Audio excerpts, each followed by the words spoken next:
Hey, Mean Matt here. So, there's a lot of good matches that happened recently in AEW, Dynamite, NXT, and Smackdown, so I'd like to talk about that.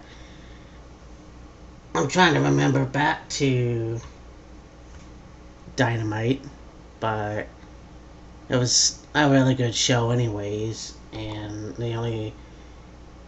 Well, actually, the Bubbly Bunch was pretty good. Again, that's another entertaining aspect to this show that they can do right now because of the lockdown and everything. But even the empty arena matches are awesome, and I'm always saying that it's gonna be good once it ends, but at the same time, it's good that this show definitely is doing its best, and I think that empty arena matches are awesome. There's a lot that they could live without, but I'll get to that in a second. So, the other thing, too, was they had an interview with Matt Hardy, and it was cool because they had the broken Matt Hardy being interviewed, and it kind of just switched to Matt Hardy, I guess, version 1, or whatever you want to call him, and just talking about Chris Jericho and how long they've known each other. And this match is going to be pretty cool, and I can't wait to see how it turns out when it happens.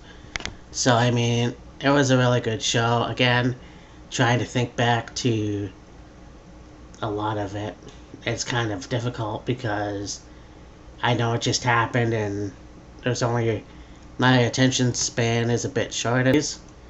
You have NXT. In the beginning, you had Velveteen Dream talk about last week. It got interrupted by Adam Cole, and they had a back and forth until Red Dragon came out and. Well, actually, it was Bobby Fish and. Well, it was all three of them. Came out and attacked Velveteen Dream from behind, and Keith Lee came in and made the save. So, yeah, it's pretty interesting to see what's going to happen with that. And yeah, I can't wait for eventually. I'm not even sure what's going on. I think Roderick Strong and Velveteen Dream are still in a feud, but we'll see what happens.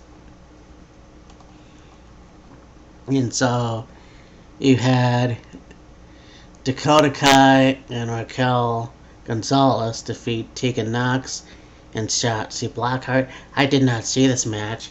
Now, this is interesting because Spartan at 360, I don't think it shows a lot of the matches it does when it's on a WWE network.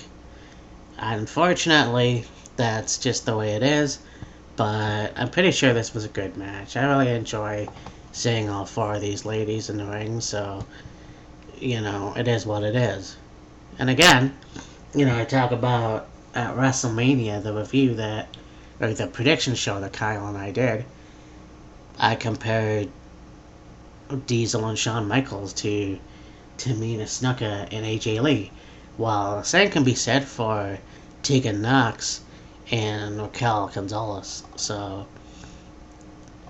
I did see this match. You have Jake Atlas versus Drake Maverick. Now, of course, Drake Maverick was one of the wrestlers who was actually, I guess, let go. And that's unfortunate, but, that kind of is the way it is. So, they brought him back, and he's wrestling Jake. And so it's like, in this tournament, it was a pretty good back and forth match, and you would think that Drake was gonna get one over on Jake, but Jake Atlas ended up winning, and he had an interview afterwards. So, I'm not sure where it's gonna go from here with Drake Maverick, but we'll see when it gets there, I guess. You had Kushida take on Tony Nese. They really are pushing Kushida, finally. You know, he's definitely getting more offense on all these wrestlers doing the. I'm embarrassing myself. I don't want to say Black Widow, but yeah, this was actually a really good match, and Kushida ended up going over, so the tournament's looking well. They had Mia Yim versus Jessie Kamen. Again, I did not see this match, so that's really unfortunate too. But anyways, Mia Yim won. You had Ella. Wow, Ella. El Hiel de Fantasma. I butchered that. That's embarrassing. Again, I know this guy for years in CMLL and AAA, and yet there I go. Who defeated Gentleman Jack Gallagher? No, Jack Gallagher is not the gentleman anymore, as far as I'm concerned. You know, he had a different persona. He's got tattoos on his chest and his arms, and I thought they were fake at first, but I guess not. He came down in a little, the black, or no, it was a red robe that you would see on, like, you know, Wade Barrett or something. But anyways, this was a really good match too. LA Dane Fantasma won, and he did an interview in Spanish, which I thought was pretty cool. You know, a lot of them come down, and yes, they're bilingual, they can speak English, but the fact that I don't even know if he can, but the fact that he did the interview in Spanish was pretty cool. Last match of the night was Velveteen Dream with what was supposed to be Keith Lee. Now Keith got injured in the match, and who should come up was Dexter Lumis. Now Dexter showed up last week. I can't remember which match it was, and they defeated Adam Cole and Roderick Strong. Now Dexter Lewis is a very good wrestler. You know, I think that this guy should be in the future for a title shot in NXT. But, you know, that being said, I was watching Wrestling with Regret, and they brought up the whole thing with Johnny Gargano, and I guess him and Candice LeRae cut a good heel promo, which I really wish I could see. And then Killer Cross, of course, is going to change his name to, I think, Karrion Cross or something, because they don't want to use the word killer, which is whatever. So yeah, I missed those two, actually. Smackdown was good. They had, obviously, Triple H Appreciation Night, which I thought was awesome. They showed highlights from, like, the early days in WWE to, like, now, so, you know, the Blue Blood and everything like that. I thought it was pretty cool and well put together.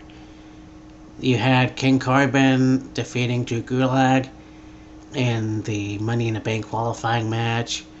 You had Sheamus defeating Daniel Vido or whatever. I don't understand the whole thing where Sheamus is cornering Michael Cole after matches. That's really fucking lame, but whatever.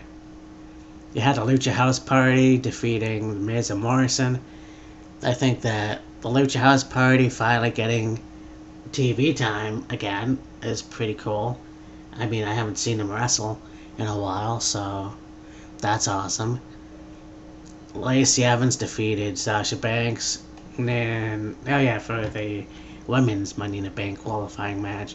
I'm trying to figure out why they're still pushing this whole angle with bringing Lacey's kid into the picture, but whatever. I mean, apparently she must be okay with it. Main event was Alexa Bliss versus Nikki Cross, defeating Carmella and Dana Brooke for attaining the Raw Women's Championship. So that's pretty good. You know, one thing I do want to mention, a few things actually.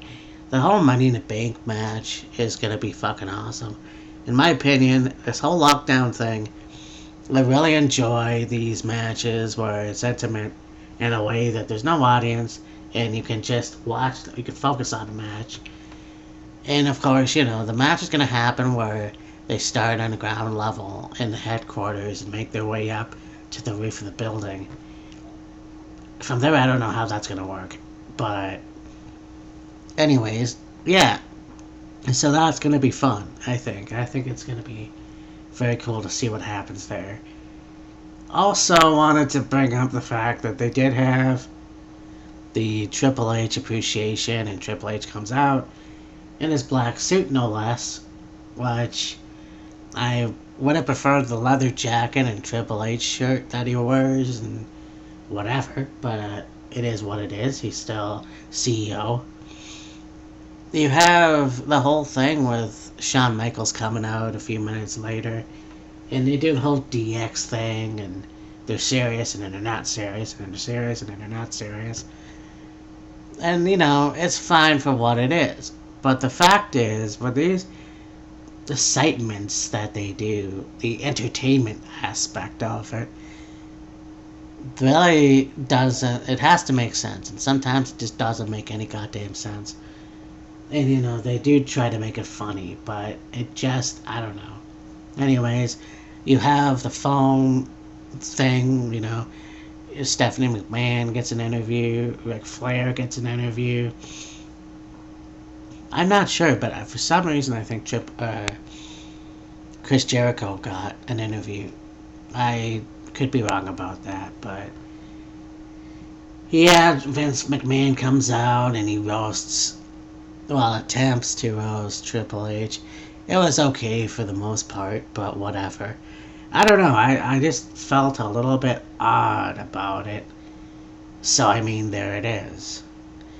And like I said, Dynamite was good. I wish I could really look at what else happened on that show, but yeah, night one of Rebellion for Impact happened, so that was pretty cool.